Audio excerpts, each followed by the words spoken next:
I'm Tracy Sabol. Tonight on EWTN News Nightly, praying for the Pope. After a tough start for the week for the Pope, an update on the Holy Father's health. We have a report from Rome. Tariffs and Trump. The White House targets goods from Mexico, China, and Canada, and they're retaliating. What it means for Americans. Headed to the Hill.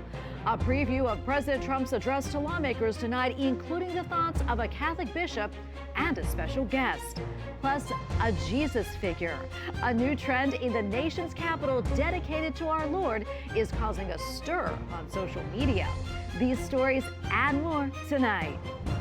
From EWTN, the Global Catholic Network, this is EWTN News Nightly. Thank you for being with us. Our top story tonight: after suffering 2 respiratory insufficiencies on Monday, Pope Francis slept well throughout the night. That is according to the Holy See press office. EWTN Vatican News correspondent Colin Flynn has more on the latest bulletin on the Holy Father.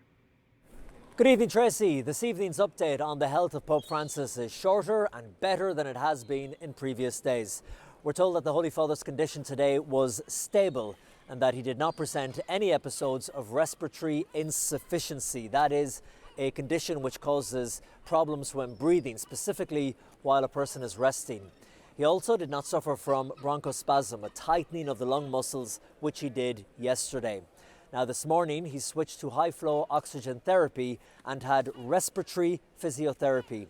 We're told that he was alert and cooperative during these therapies and he did not have a fever. The Vatican also stated that during the day, the Pope spent time in prayer, he rested and also received the Eucharist. Tonight, they say the Holy Father will receive non-invasive mechanical ventilation, so receiving oxygen through a mask, and that will go on until tomorrow morning.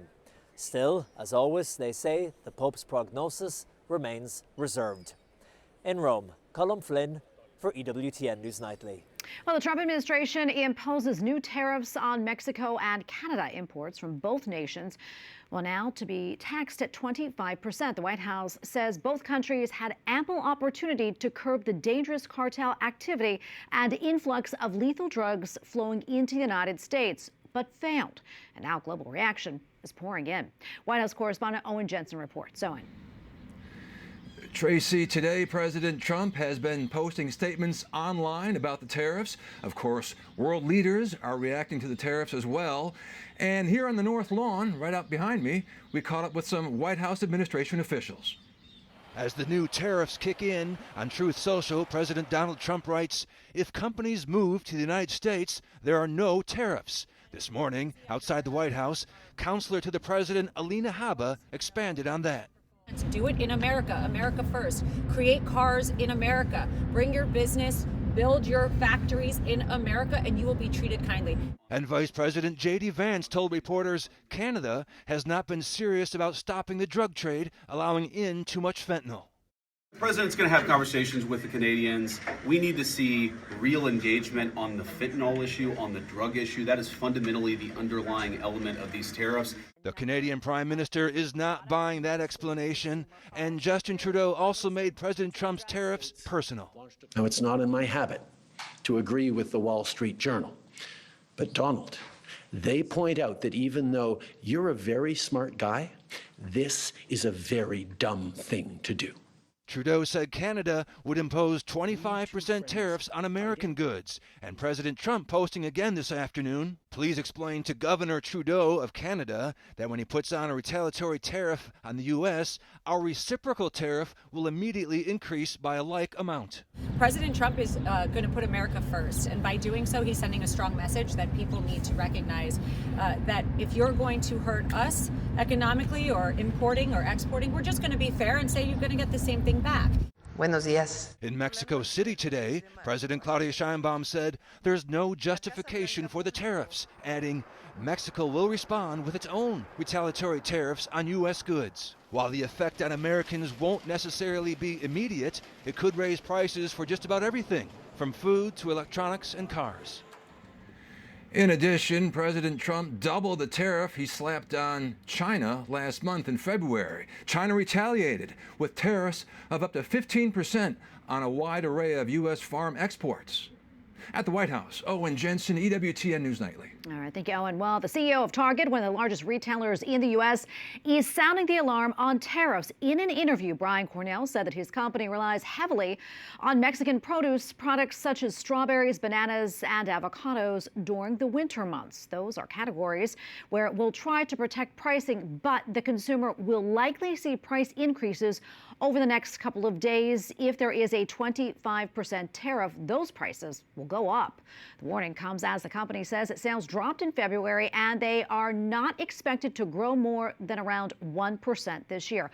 On top of that, Target adds that, quote, tariff uncertainty will impact profit this quarter. The news comes after Walmart, America's largest retailer, recently warned that 2025 would be a rocky year. And joining us now is Mark Hamrick, Senior Economic Analyst at Bankrate. Mark, great to be with you today. First, what products could we see an impact the most by these tariffs? Well, I think we'll see more products than not that are coming into the United States affected by this.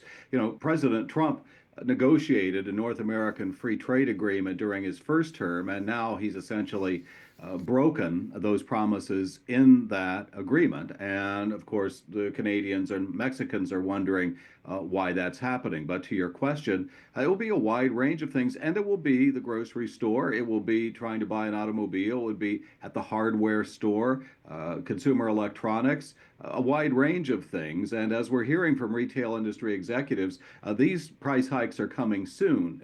It's not going to be a long lag on everything. The cost of building a new home in the United States could rise by 5%. That translates to $22,000. If you're using a mortgage to pay for that, that translates to extra payments in the course of a year of $3,000. Mark, how long do you think this could last? I mean, your guess is as good as anyone, Tracy. It's all up to the president, and we see the unpredictability of his decision-making on this. And in the reporter package, is it fentanyl? Is it U.S. production capability? What is it exactly?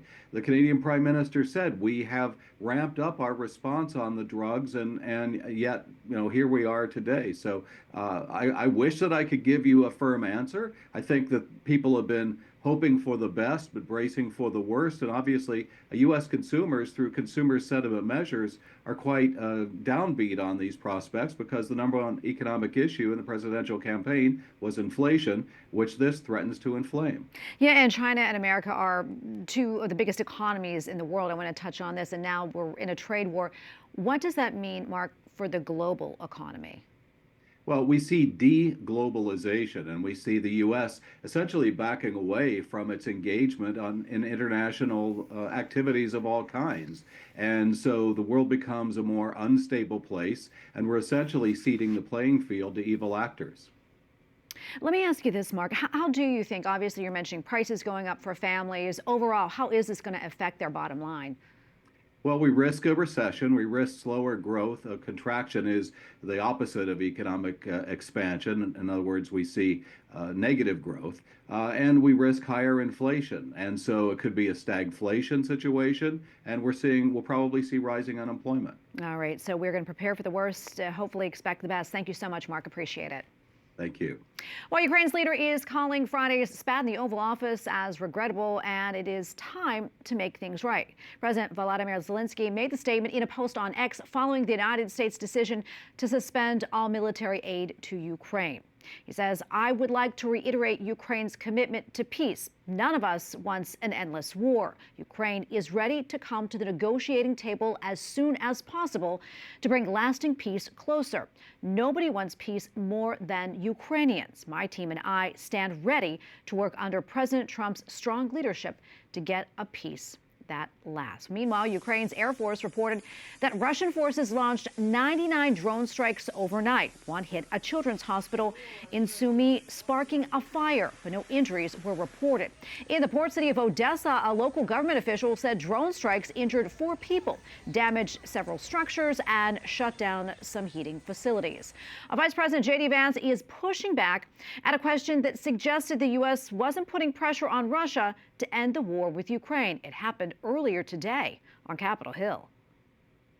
We still have a number of sanctions that are placed on the Russians. We do believe that the Russians economically are struggling because of this conflict. We do believe that it's in Russia's best interest, but also Ukraine and the United States' best interest to bring this conflict to a close. So we believe in applying pressure to everybody to stop the killing, because that's what the president's policy is, and that's what's in the best interest of the American people. President Donald Trump is expected to talk about Russia's ongoing war with Ukraine tonight in his joint address to Congress. But the renewal of the American dream will be the main theme of his speech, which will include comments on the economy and thinning the government. All right, let's check in now with Capitol Hill correspondent Eric Rosales with a preview. Eric.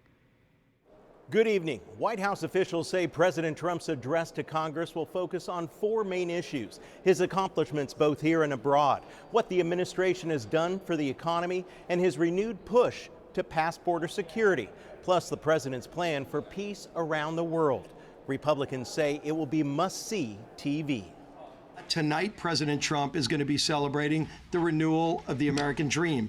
And he's going to go into a lot of detail about how his agenda not only is starting to be carried out in just less than 2 months. It's been a riveting pace that President Trump took to start getting our country back on track. The president is also expected to highlight the more than $1.7 trillion in investments made to bring manufacturing back to the U.S., increasing energy production, AI, and more. But Democrats say don't be fooled by the president's words. We need to judge President Trump not just by the words that he says tonight, but by his actions that he has demonstrated.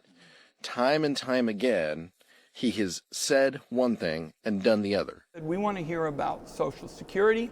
We want to hear about Medicaid. We want to hear about fighting fires. We want to hear about our veterans. We're not interested in hearing about the Donald Trump alternate realities. On foreign policy, the president is expected to outline his plans to restore peace in the future of Ukraine, something North Carolina Senator Tom Tillis hopes the president will continue to give aid. I'll support continued funding. I want to make it clear to Putin he can't win. And a part of that comes from a commitment to the United States. If they're going to boycott, please call my office. I have so many people who are so excited about Donald J. Trump. They would love to be in that room tonight. So if they want to give their ticket up, give me a call. West Virginia Congressman Riley Moore's guest will be Bishop Robert Barron with the Diocese of Winona, Rochester. What do you hope to hear tonight? I don't really have any particular expectation. I was graciously invited here by Representative Moore from West Virginia. And, you know, I'm a student of American history, and I've been watching these addresses for many years. So just the chance to be in the chamber and to hear the president, see the whole government assemble, all that was attractive to me. So I accepted the invitation. But that's really my expectation, is just to take in kind of the beauty of the event. Bishop Barron, who founded Word on Fire Ministries, also hopes peace will prevail throughout the world. He also wants Catholics to pray for the Holy Father in his ongoing health battle. At the Capitol, Eric Rosales, EWTN News Nightly. One other invited guest who will be in the audience tonight is a high school volleyball player who was severely injured when a biological male identifying as a girl spiked the ball in her face. In the incident back in 2022, Peyton McNabb suffered a concussion, brain bleed, and permanent whiplash. The Murphy, North Carolina native is outspoken in her fight for fairness in women's and girls' sports. She has also attended the event when President Donald Trump signed an executive order banning biological males from women's sports. Well, this comes as Senate Democrats blocked a measure last night to codify the president's executive order banning biological men from women's sports. The test vote failed to gain the 60 votes needed to advance after senators stuck to party lines. The House passed its own version of the bill in January. Without Senate approval, though, the proposal is stalled. Republicans say the bill would have ensured fairness for women and girls. Democrats say the bill was an example of federal overreach. Reaction poured in overnight. And writing on social media, Kristen Wagner from Alliance Defending Freedom said in part, quote, "Women and girls deserve their own sports and spaces. They deserve fairness and dignity, both on the playing field and in their locker rooms. And they deserve to know exactly who is voting against fairness, safety, and equal opportunity for female athletes." Meanwhile, in the Middle East, Israel says that it is ready to move on to the second phase of the ceasefire deal with one condition. The country's foreign minister says that Hamas must release some of the 59 hostages that it is still holding. The first phase of the ceasefire ended over the weekend. Israel has since blocked aid from entering into Gaza. Hamas says that it also wants to proceed to the second phase to open the way to end the war, the withdrawal of Israeli troops from Gaza, and a return of the remaining hostages. Sad, we still have a lot more to come here on EWTN News Nightly, including a triple threat. Major storms are moving through large parts of the country. Who will be impacted and when? And chaos in Parliament. What led to this scary scene in Serbia?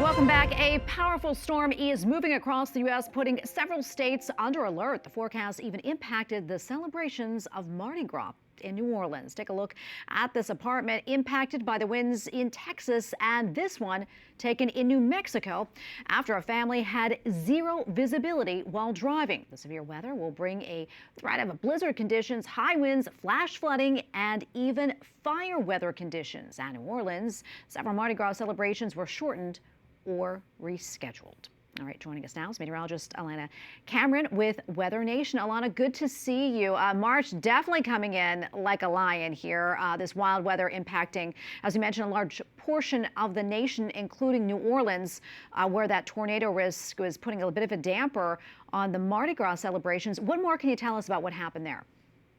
Well, it looks like a lot of those storms as we get through the rest of the evening should be clearing places like the New Orleans metro, but a lot of those festivities were happening earlier in the day because of that line of thunderstorms, a very powerful line of storms moving its way across the country in a really wide coverage area that's under this risk for severe weather. Will continue for the rest of today for Mardi Gras, and then it's going to continue to shift its way east to a very populated corridor for Wednesday. Here's the risk from the Storm Prediction Center, and notice this area highlighted in orange. It's an enhanced risk. It's a level 3 out of 5 threat for severe thunderstorms, and that's going to include some pretty populated corridor, the I-95 corridor up and down the Carolinas and in towards Virginia. But this doesn't stop there. It extends up and towards areas like Washington, D.C., and all the way down through Savannah and Jacksonville. So that's tomorrow's tornado potential. There's also the risk for these significant damaging winds, where we could get wind gusts across these areas from Norfolk through Wilmington all the way down through Charleston.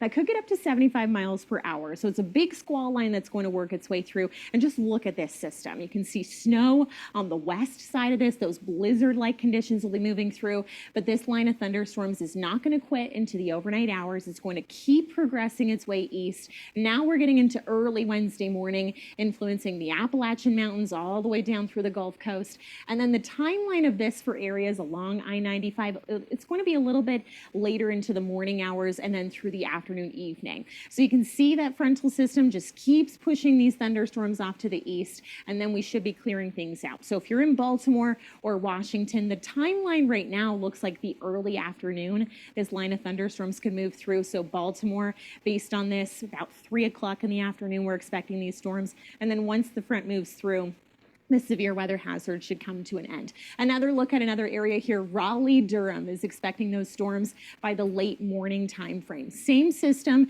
damaging winds, tornadoes possible, and even some embedded hail. Now, it's a fast-moving system, so the flooding risk is a little bit on the lower end across these areas, but it's going to be a big one to watch, and we'll continue to monitor the development of the system, but it should be cleared from the East Coast as early as Wednesday. Back to you. And you also mentioned the Carolinas there, and they were battling wildfires as well. What's the latest on that? Well, it does look like, especially because we have some burn scar out there, we've had about a 30% containment over those South Carolina wildfires. But because of the burn scar, there's a little bit more of that element of flash flooding. So if you've lived in an area where we've had wildfires, well, this will bring an end to the really dry conditions, but it does bring in that increased threat for flash flooding. Alana, almost out of time. I want to ask you this. It seems like this is, we mentioned a triple threat, really some crazy March weather here. How unusual is this weather pattern, and what's behind it? Well, for this time of year in March, it's pretty common for us to get these big storm systems, especially with blizzard conditions on the cold side and severe thunderstorms. It's really kicking off severe weather season, so not completely uncommon for this time of year. Okay, we're going to leave it right there. Thank you so much for your insights. We appreciate it. Thank you. All right, in Japan, more than 1,000 people are under evacuation due to a forest fire. This is in the city of Ofunata, a coastal city in the northeastern part of the country. The fire has burned around 2,100 hectares of forest since it started last Wednesday. More than 2,000 firefighters from across the country are trying to bring the flames under control. Okay, now to Serbia, where at least 3 lawmakers are injured, one seriously, following chaotic scenes in Parliament.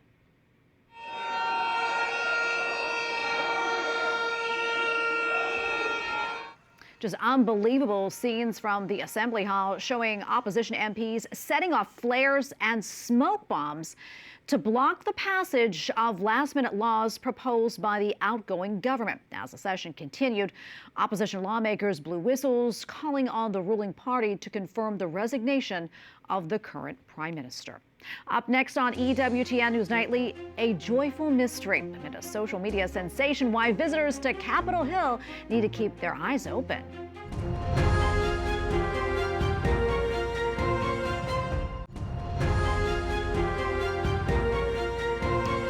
Just before his hospitalization, Pope Francis prepared the prayer intentions for the month of March, in which he invites all faithful to pray for families in crisis. La gracia de Dios nos da fuerza para perdonar y trae paz.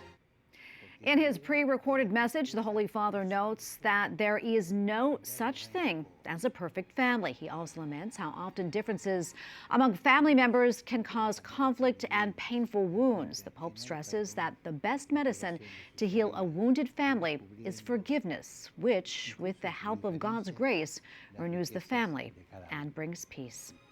Well, finally tonight, as Congress prepares for President Trump's visit, there may be another tiny visitor attending his speech. In recent days, congressional staffers have reported little statues of Jesus popping up everywhere around the Hill. These images shared by aides show figurines in Statuary Hall and another directly outside the doors of the Speaker's office. This follows a current TikTok trend where many Christian users encourage others to place the figurines in stores, hospitals, or even gas stations. Whomever is leaving them at the Capitol, though, remains a mystery. Well, we like that mystery. We thank you for watching tonight. Remember, you can follow us on social media, Facebook, X, and Instagram at EWTN News Nightly. I'm Tracy Sabol. Good night, and God bless.